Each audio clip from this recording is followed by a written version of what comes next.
আগের ভিডিওতে দেখছি আমরা কিভাবে হেডিং দিতে হয়, প্যারাগ্রাফ লিখতে হয় এবং অ্যাট্রিবিউট লিখতে হয়। এটা আগের ভিডিওতে দেখছি। তো এখন আমরা দেখব কিভাবে ইটালিক করতে হয়, বোল্ড করতে হয়, আন্ডারলাইন করতে হয়। ধরুন আমি একটা লেখা আছে, এই লেখাটা যেরকম ধরুন এখানে যে লেখাটা আছে এই লেখাটা আমি আন্ডারলাইন করব। এই লেখাটা আমি আন্ডারলাইন করব। তো আন্ডারলাইন করার জন্য আমরা জানি আন্ডারলাইন করার জন্য ইউ ট্যাগ ব্যবহার করতে হয়।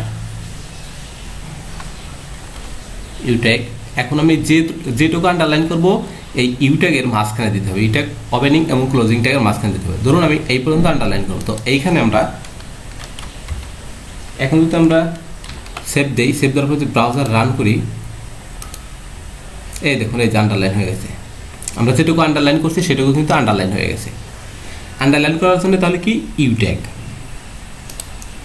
এখন আমরা আন্ডারলাইন করছি, আন্ডারলাইনও করবো প্লাস বোল্ডও করবো। তাহলে আমাদের কি করতে হবে, এইখানে কিন্তু আমাদের বি ট্যাগ দিতে হবে, বি ওপেনিং এবং বি ক্লোজিং। এখন আমরা সেভ দিলে কিন্তু আন্ডারলাইনও হবে আবার বোল্ডও হবে। এই দেখুন মোটা হয়ে গেছে এই যে লেখাটা, আন্ডারলাইনও প্লাস বোল্ডও হয়েছে, দুইটাই হয়েছে। মানে এক ট্যাগের ভিতরে আমরা আর একটা ট্যাগ ইউজ করতে পারি। এখন আপনাদের মনে একটা বিষয় প্রশ্ন থাকবে, সেটা হচ্ছে ইউ ট্যাগের পরে আমি দিলাম বোল্ড ট্যাগ, তাহলে এই ইউ ট্যাগের পরে যাওয়ার কথা কিন্তু গেল না কেন? সেটা কিসের জন্য? মানে বাম পাশে আসলো, মানে ভিতরে থাকলো কেন? এইটা তো হয়তো সমস্যা হতে পারে। আপনারা হয়তো ভুলে হয়তো ইউ ট্যাগের পরে বোল্ড ট্যাগ দিয়েছেন, বি ট্যাগ দিয়েছেন, তারপরে আপনারা আবার এই ইউ ট্যাগের পরে আবার বোল্ড ট্যাগ দিতে পারেন। এটা দিলে কিন্তু কাজ করবে না। কারণ হচ্ছে এই প্রথম যে ইউ ট্যাগটা হচ্ছে এটা প্যারেন্ট ট্যাগ, আর এইটা ভিতরে যে বি ট্যাগটা হচ্ছে এটা হচ্ছে চাইল্ড ট্যাগ।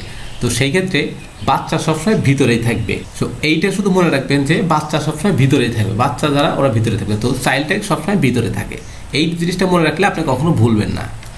এখন আমরা যদি কোনো লেখাকে মানে ইটালিক করতে চাই, ইটালিক করার জন্য আমরা ধরুন এই দুইটা ওয়ার্ডকে, এই তিনটা ওয়ার্ডকে আমরা ইটালিক করব। তো এটা ইটালিক করার জন্য আমাদের প্রথমে এখানে আই ট্যাগ ইউজ করতে হবে, আই ট্যাগ। তারপর যতটুকু ইটালিক করব আবার শেষেও আই ট্যাগ ইউজ করতে হবে।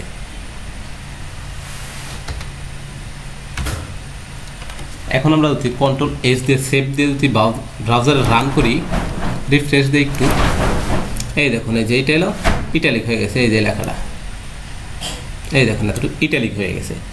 মানে আমরা এখানে যেই ট্যাগ দিব এখানে সেটা কাজ করবে। মানে আমাদের কিছু কিছু মনে রাখতে হবে।